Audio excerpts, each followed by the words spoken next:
timekeeper's ready? My videographer's ready? Yes. Go ahead, Phil. Thank you for coming today. I'm really glad to see so many people coming today for our speech. So, this whole speech would be a great experience for all audiences. I'd like to introduce the first speaker of today. First speaker will be presenting the John Phillips Sousa Award to a current member of the Southeast Missouri State University Studio Jazz Ensemble. She herself is a member of the music department, and interestingly enough, she is a former recipient of the award. Without further ado, please help me welcome Miss Taylor Ann Square.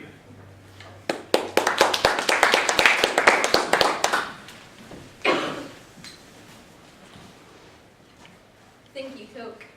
As he said, I am here tonight to honor a very special member of Southeast Studio Jazz Ensemble with the John Phillips Sousa Award.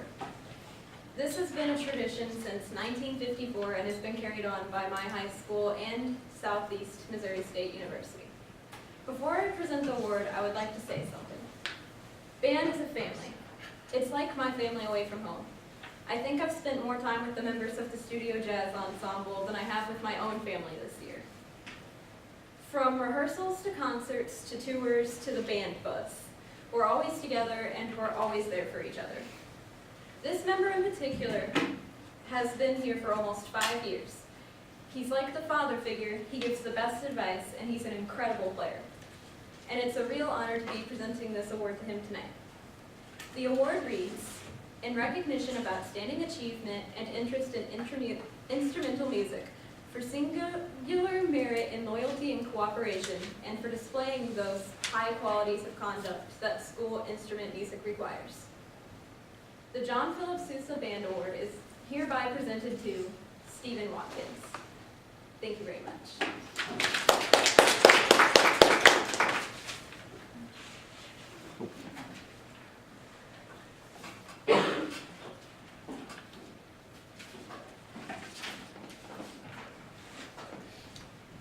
Our next speaker will be Sarah.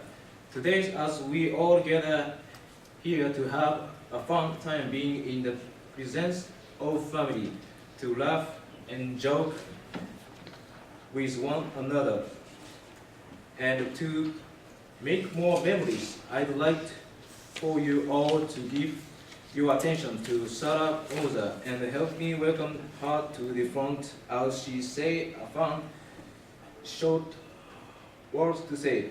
Sarah will be giving brief tribute.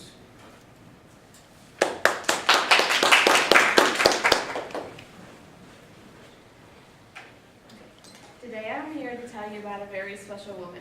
This is a woman with a heart full of gold and a kitchen full of love. She is a woman who has come from nothing to something and would give anything to anyone. A woman who will always be my biggest supporter. This woman is my grandmother, Hazel Melzer. An Italian proverb says, if nothing is going well, call your grandmother. And for me, this is so true. How many of you go to your grandma's house and just feel the need to eat? Well, in my family, we call my grandma's house the eating house, because every time I go over there, I feel the need to eat just a little something, even if I just ate. Also, every Sunday after church, my family and I gather at my grandma's house for Sunday dinner, which is my grandma's specialty. We also like to call my grandma's house Hazel's Restaurant, because my grandma knows how to cook a home-cooked meal, in case you're looking for one. She cooks enough to feed an army, because she always worries that she won't have enough, but we always have too much. Grandma Hazel grew up on a farm with 2 sisters and 2 brothers. She always talks about how they didn't have any money, so she would have to go out to get the eggs from the chickens. Since they didn't have a lot of money, Grandma had to learn how to sew her own clothes. This might have been unfortunate for her, but she became an extraordinary seamstress. My grandma has made many quilts for us grandchildren, as well as patched a few too many holes in our pants. My grandma always keeps her children and grandchildren in mind when it comes to anything, especially going to the grocery store. She'll pick something up and say, "Oh, I brought this for you because I thought you might like it." If my grandma overhears that I need something, she'll get up, go start looking for it, or she'll just hand me money and say, "Oh, go get it." My grandma Hazel may try to act tough, but every now and then she shows her true colors. As my grandma always says, "I'm old and I can say what I want." You always know what's on her mind, whether it be good or bad, but you always know it's in your best interest. My grandma always gives her opinion or her advice in anything I do or have done in my life, whether I want it or not. Although her advice is usually always the best advice. When I switched my major from elementary education to healthcare administration, my grandma's comment was, "Well, I'm glad that you switched now because I didn't think elementary education was for you anyway." In anything I do, I always think, what would Mama think before I make my decision, and then make my decision off of that. So, as the Italian proverb says, if nothing is going well, call your grandmother. This holds true in my situation, as well as some of yours, I'm sure. But for me, I might just head on over to Grandma's house and skip the phone call. As you've heard tonight, my grandma, or Mama as I call her, is a very important person to me. She's one of the most important people in my life because not only does she cook amazing food, but because she wants everyone in her family to never want anything and to feel the love and support that they deserve, even if it tends to be a little rough around the edges at times.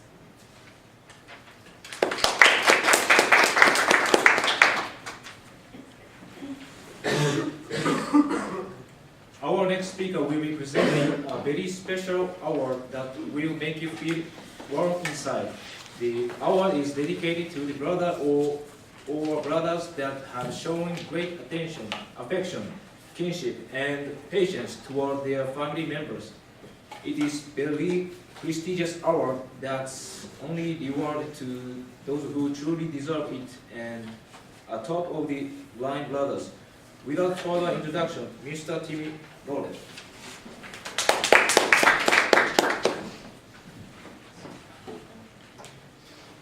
There's no other love like the love for a brother. There's no other love like the love from a brother. Asher Dalada.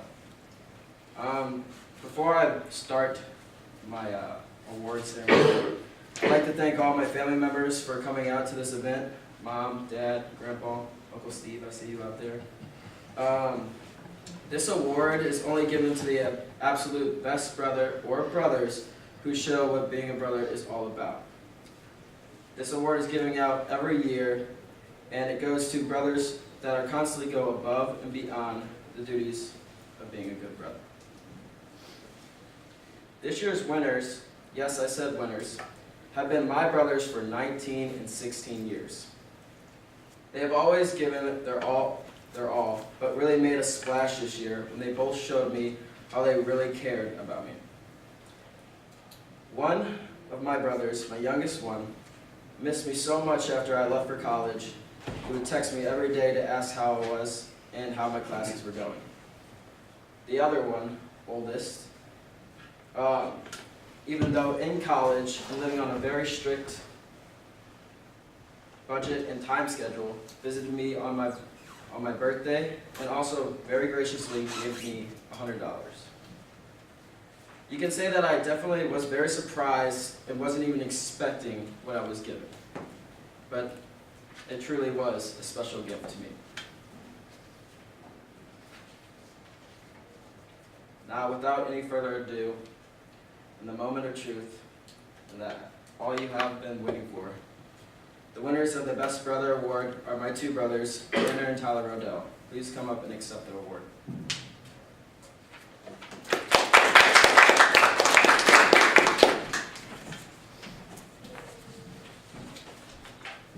Katie Bush is here to bring about good memories and to wish her childhood friend Hunter and his new bride good luck on the rest of their lives as a married couple.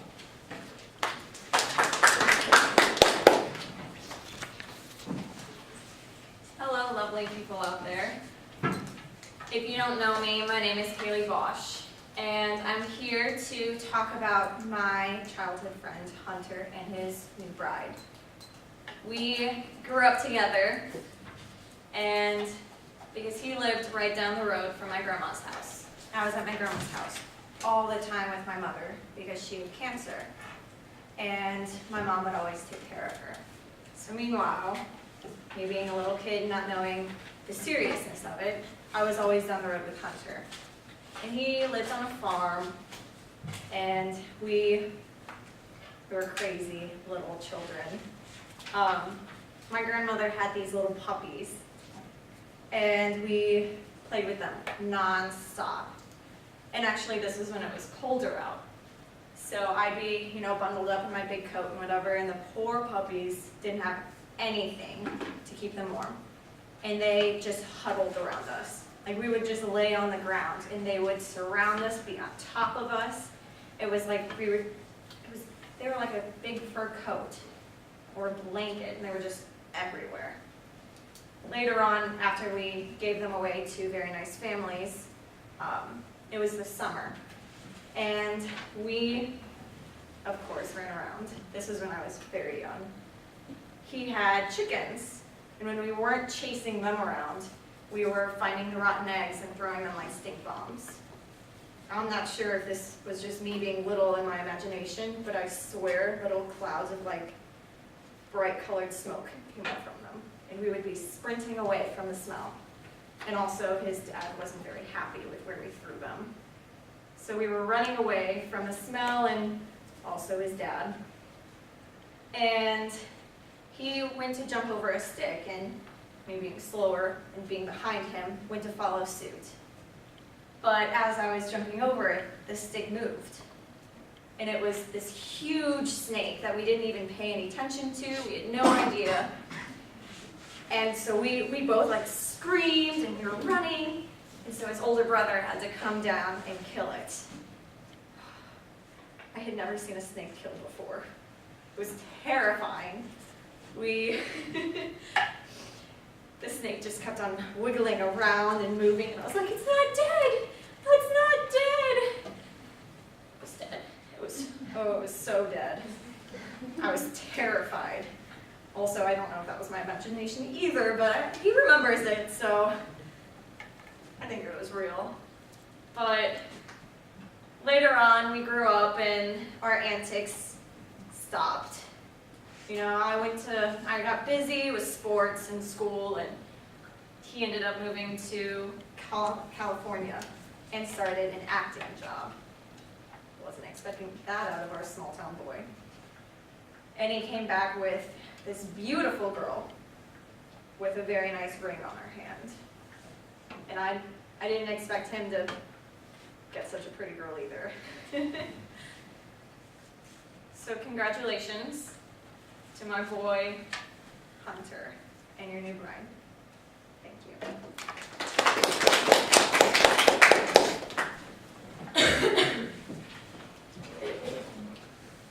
Friday is the most important day in the Islamic culture. All Muslims are waiting to this day to come, and here's Muhammad to explain why.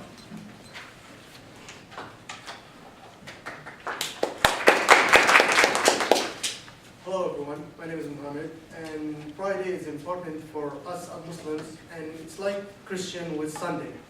It's very important because it's a religious day. Everyone go pray that day, go to church, and meet some people. For me, as a Muslim, it's really, really important for me. The reason why I can meet a lot of different people and different ethnicity. I can meet people from Egypt, Turkey, anywhere. That's not the reason why I love Friday. If a Friday was a person, I would hug him or hold it. The reason why I love Friday is because I can meet all my uncles and cousins and aunts in that day. The whole week, I don't meet my cousins or uncles or anyone from my family side. So every time Friday comes, I really get excited. I go to the mosque, pray, and after that, I immediately go to my cousins and my uncles. and we all sit down in a big room, say hi to each other and drink coffee and be there together. And especially like I get to meet my grandfather, and he's a really amazing person. He will always like make you laugh or occasionally make you forget why are you here. And for that, I really thank you Friday for being with us so we can be with our family and cousins and everyone. And thank you for listening.